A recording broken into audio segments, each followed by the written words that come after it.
WhatDaBuG, and I am back. Yes, I am back with some more bullshit about Gypsy Rose, of course. First of all, Gypsy Rose's show has got to be one of the most boring things I've ever watched. I watch it though because I want to see the stuff that happened in between, to line up the data, to line up the facts, to make sure we have everything that we need to see. Wild enough is that we thought that she had started talking to Ken a little bit later, but she's been talking to Ken the whole time. No way in hell she hasn't been in contact with him since they broke up or since he left her. And now there's that rumor about Steve Wood saying, hey, I want my ring back, I got pictures, he's got receipts, you know. Basically what's going on is they're saying that Ken is bisexual and that the real reason that he left wasn't just because of the popularity that Gypsy had been receiving, more so the fact that he actually had a male lover, which is totally fine. The more the merrier. You know, he's doing his thing. But Gypsy isn't the kind of person that wouldn't be jealous of a woman or a man prying in there. I really feel like she would have a problem with it. And all of the drama and stuff that they're into, I mean, that's literally what they're here for. They're here for the drama. So I feel like if they're gonna continue on with the show, we need those familiar characters, so Ryan's gotta come back. Lifetime is really smart, because they knew that they were going to be airing all of this during the summertime. Just in time for Pride, they're like, oh, perfect, we asked Gypsy about this. They're not stupid, it's planned out, you know, they're smart. What can I say? As far as the shooting goes, it's so weird. There's like all these blurry shots and I'm like, who is like, that's cool. I get the effect of it being kind of blurry when they're like talking to Christy about the pictures and all the stuff that Ken has sent and that was of them and all this stuff that was things that Gypsy, whatever, the Ken situation. Christy and Ken, that's a weird situation in itself. I wouldn't be surprised if they had gotten closer. I feel really uncomfortable at the fact that Christy was like, I mean, just because my kids break up with people doesn't mean I break up with them. Okay, yeah, I get that. I know people that stay friends with their kids' exes because they're actually good people. It makes things awkward, I guess. It can, but, you know, you have an agreement. But this is a whole different thing. Christy is literally trying to rip Gypsy right out of Ryan's arms. And, you know, you can tell that the family is like, he's nice, but that's not the choice. Well, not necessarily the family, just Christy, it seems. Mia's a little bit off, but I think that she's just kind of like that. I haven't seen enough or know enough about Mia to really have a full opinion on her, so I'm gonna save that for a different time. What do you all think about the rumor, yet again, coming back, that Ken has left Gypsy? Because there was rumor of it before, but the social media is weird. Like, he doesn't follow her, but she follows him. All of this stuff came out about Steve. All of a sudden, the pictures that she had of Ken were taken down, but then she put a collage of the older pictures up on her Instagram. I don't really understand what's going on there. Seeing Gypsy's track record though, I would say there's probably some turmoil going on in the happy home of the Blanchards. What did you all think about Gypsy trying to grift us yet again with Ken's last name? I mean, it really irks my nerves that Gypsy thinks that she can just flat out lie about everything. It really doesn't even matter what it is to get attention. Whoever is still supporting Gypsy, I'm very confused. Alright, even if you didn't see the interrogation, which I did just post, there is a video of the interrogation on my page if you'd like to see it. I enhanced the audio and the video for you. Do you not see the lies and the grifts? I mean, okay, if you don't want to believe that she knew or was part of the grift of which was her mom's doing, okay, fine, you don't have to believe that. If you want to believe solely that every procedure she had was medical abuse, fine, you can believe that. But how are you still supporting her after seeing all of the stuff that you're seeing on the show? I mean, she's literally sitting in her husband's apartment on their bed, talking to her stepmom, ignoring her husband's calls, and then crying to the camera crew that she just loves Ken and it was perfect, and if she wasn't married to Ryan, she would do it in a heartbeat. I'm telling you, in a heartbeat, I would take Ken back. Well, she did. We know she did. She's with him now. But whether they're together or they're not, regardless, I don't like the fact that all of a sudden he's taking a break from social media, yet he himself, back to the damn contracts, signed a contract contract for Lifetime. You don't get to just be on a show. That's why when y'all see them holding hands at dinner on the newest episode, that's literally why that guy's blurred out. He's like, oh, hell no. I'm gonna be here because my wife is dragging me along and she wants it to look good. Our friends and family to see us at dinner that we got invited to with the Blanchards to have a crawfish ball. You know, I think he was dragged on. He was like, hell no, you're not showing my face. I'm out here living real life. You're not, no. You know, and those are family friends, and he didn't even want to sign the contract, but shy, oh, mister, I need a mental health break. The internet can be a very, very, very harsh place, but homeboy ran away, not even close to the popularity she has today. Not even a smidge. Gypsy has more TikTok followers than Kim Kardashian and Mariah Carey. Okay, sure. Some of you are gonna say Mariah Carey is a has-been, but she's Mariah Carey at the end of the day. Let's talk about who Gypsy's fans really are, though. Gypsy's fans are mostly young and actually was on a live on Sir Morbid's page, and they were talking about how there were a lot of bots that follow her. I wouldn't be surprised. I also wouldn't be surprised if some of the people that she was working with while she was in prison were actually purchasing promos on it. There's nothing wrong with doing a promo at all. Yeah, boost your post. That's a great way to reach people that you wouldn't reach on your own. So Ken's taking that mental health break from social media. It's understandable, but it doesn't make sense. Now that she's actually this popular, he wants to cry and complain. After being private and then going public, kind of removing yourself and then being private again, but you're dating a girl that's got near almost 10 million followers. What exactly were you expecting to happen? Ugh, yo, Gypsy baby, just tag me.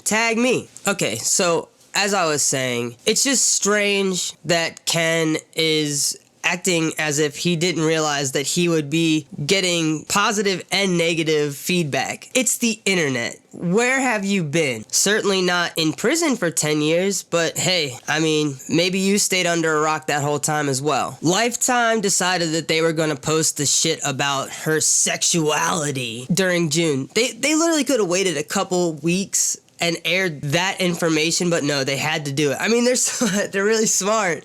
Like I said, they're really smart, but it's just all a goddamn grift.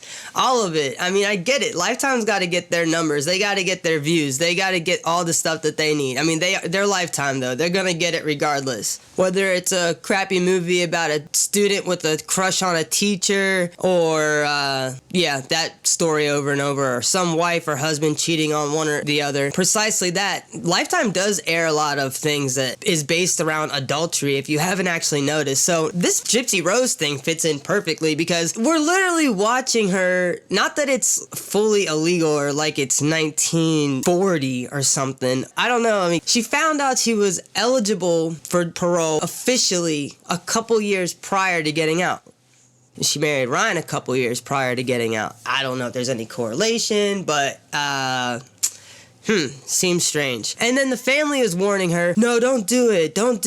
And then Christy decides she's gonna be butting her big ass shit back in there again. Oh no, don't be with Ryan. I'm 100% sure you would have been perfectly safe with Ken out here. She's done more reckless shit with Ken than she did with Ryan. At least with Ryan, she was pretending to be living her perfect ending. Whatever the hell they say. Oh, I can't think what they say.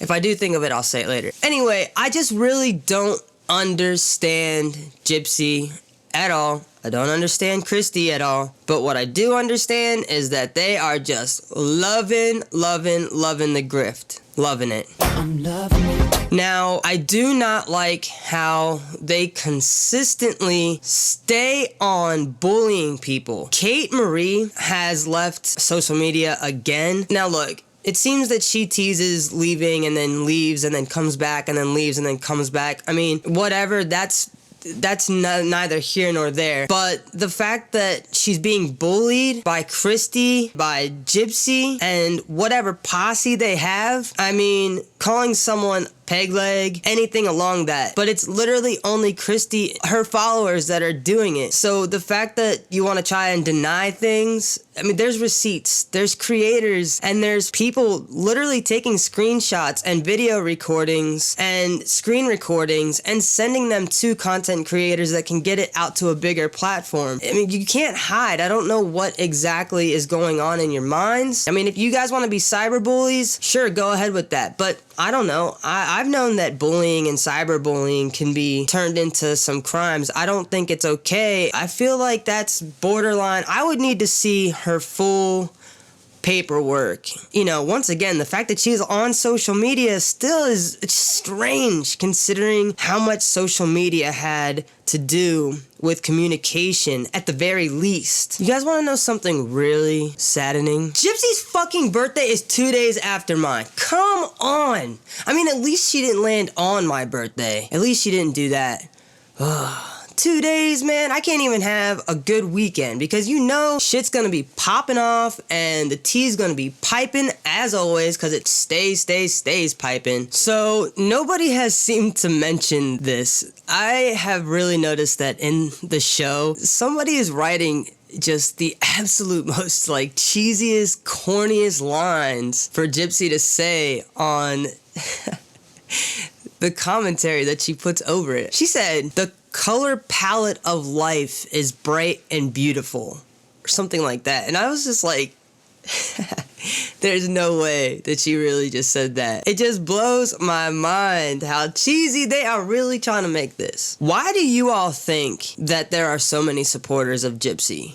Like, what's the reality? What do you all really, truly think? Because I don't know. It seems weird that people know what happened and base everything solely off of the past. If they've ever really listened to the things that Gypsy has said, they would realize that Gypsy's mom, Claudine, Dee Dee was not diagnosed before she was unalived with MBP. She was not. It's kind of hard to diagnose people that have passed that were unalived. It's kind of hard to do that. There's some things that you have to be passed to determine, you know, because they have to biopsy things that wouldn't necessarily be safe to biopsy and test the way that you would need to test it while you're alive. But MVP is not one of those. Apparently, her family says that Dee Dee was always weird and strange. Bobby, the tattoo artist, the same cousin that was in the other documentary, I mean, he seems like a pretty genuine guy, but regardless, he still got to sign that contract and then he got to boast his tattoo parlor on there. I mean, go ahead, you're part of the family. I just feel like the interviews, they are so contradictory to one another. He's always basically kind of said the same thing, you know, Dee Dee was weird, and, you know, Rod's like, if I would have known that, you know, things were as bad as they were, I would have been there in a heartbeat. Okay, there was a time that Rod and Christy were supposed to drive up with their kids. They were supposed to drive to go see Gypsy. But apparently Gypsy and Dee Dee weren't answering the phone when they were midway there. So instead of continuing on and being like, let's go make sure everything's cool, especially because my kid is sickly, they turned around and went home. There was no attempt further than just a few missed calls. I don't know. It seems weird. You're never gonna assume that something bad has happened to somebody. But if you were planning on visiting them and they're not answering the phone, shit, just continue on your way and figure shit out when you get there. You already planned this all out. I don't know. I don't understand. I don't get it. Rod is definitely strange just as much as Dee Dee is. Anyway, Gypsy starts asking Bobby questions and, you know, like I said, he just said Dee Dee was weird. Gypsy has always said all this strange stuff about her mom. One of the things that has been said is that Dee Dee, you know, not the same way that Gypsy unalived her mother, but Dee Dee helped her mom in her passing as well. They're saying that Dee Dee starved her and whatever. Okay, well, if she did that, then why did she go so nuts when she passed? I mean, that's what they're literally sitting there talking about, Gypsy and Bobby. Gypsy says, my mom really started to lose her shit after her mom passed. But if Dee Dee was purposefully killing her softly, then why would she have had such a mental break if she wanted that? It doesn't make any sense. Gypsy starts talking about how she's always known love from her family, yet claims that she was SA'd by her grandfather. I mean, I don't understand that dynamic. I guess maybe I'm missing something here. I don't know about you guys, but that seems very strange to me. Her stories don't really line up at all. And let's not forget that the MVP diagnosis, there's not one. It seems to me that a lot of the procedures that she had, they're not really unnecessary. Her glands? I mean, she drools a lot. Don't you guys think she drools a lot? I don't think that she was getting no Orajel. I don't think that. I think she was literally drooling so badly that she needed that situation situated, which that could also explain the CPAP machine, because if she was drooling a lot, you could imagine how many times have you choked on your spit and you didn't do anything. You just trying to be human, failing at that, start choking on some drool. It was slobber at that point. She drools. I mean, she's constantly lizard womaning, got them shiny lips from straight up drool. It's not lip gloss. She never applies lip gloss. We never see the lip gloss. Gypsy committed matricide, straight up. But she's out and she's just absolutely acting a goddamn fool. Some of Gypsy's cellmates have come out and really outed her. Some of the information is how you can only spend $80 for your limit for commissary and for all the other things that you're allowed to use it for, but for commissary, $80, okay? She's saying that she would get $500 or whatever a week, and everyone's like, nah, you know, even if the spend limit changes from jail to jail or prison to prison, I mean, I'm sure that there's still a limit at all the different places. So the cellmates that were there with her, they did say that whatever she was trying to play, like she was on drugs and she was doing pills, that's just not a thing. I mean, the girl laughed and was like, yeah, right. So there's none of that gangsta stuff she's trying to play or, you know, whatever. And they all say that her voice was just not at all anywhere near what you hear now. I'm sure it's closer to what we heard in the trials and in court. Probably a lot like what you hear in the interrogation. Ugh, the interrogation irks my nerves. I'm telling you. You guys, my ears were bleeding editing it.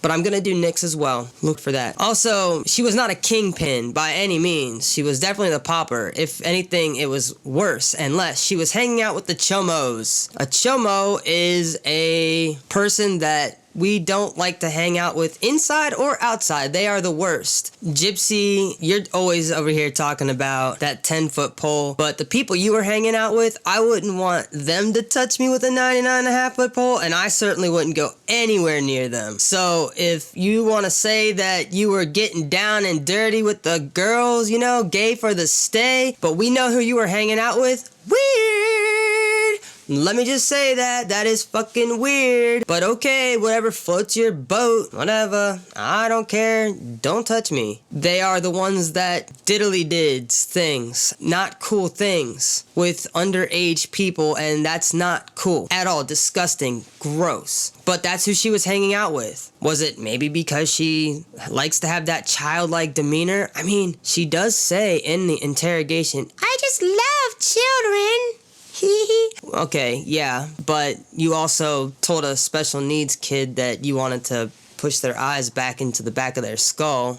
So there's that, since you love children so much. And you also told Nick that you wouldn't mind if he SA'd your child that you were supposedly pregnant with then. It's all about the baby trap with you, even though you don't follow through. But your mom did it with your dad, but your dad escaped, kind of. I guess they all kind of made out well with this. Anyway, the cellmates have just absolutely said things that Gypsy has clearly lied about. And they're like, nah, like that's not at all how it was, and that's not at all what was going on. So the fact that she keeps trying to make it like it was something that it wasn't, you know, she wasn't famous and popular in there. I mean, I'm sure she put a target on her head once the documentaries and all of that stuff started happening. I mean, I don't know. She was hanging out with people that have to be protected in a different way because of how disgusting their crimes are. I mean, they're up there with the child murderers, so none of that's good, but I think that's actually worse. I'm not saying any of that's good. I'm just saying better, worser of two evils, I guess. I don't know.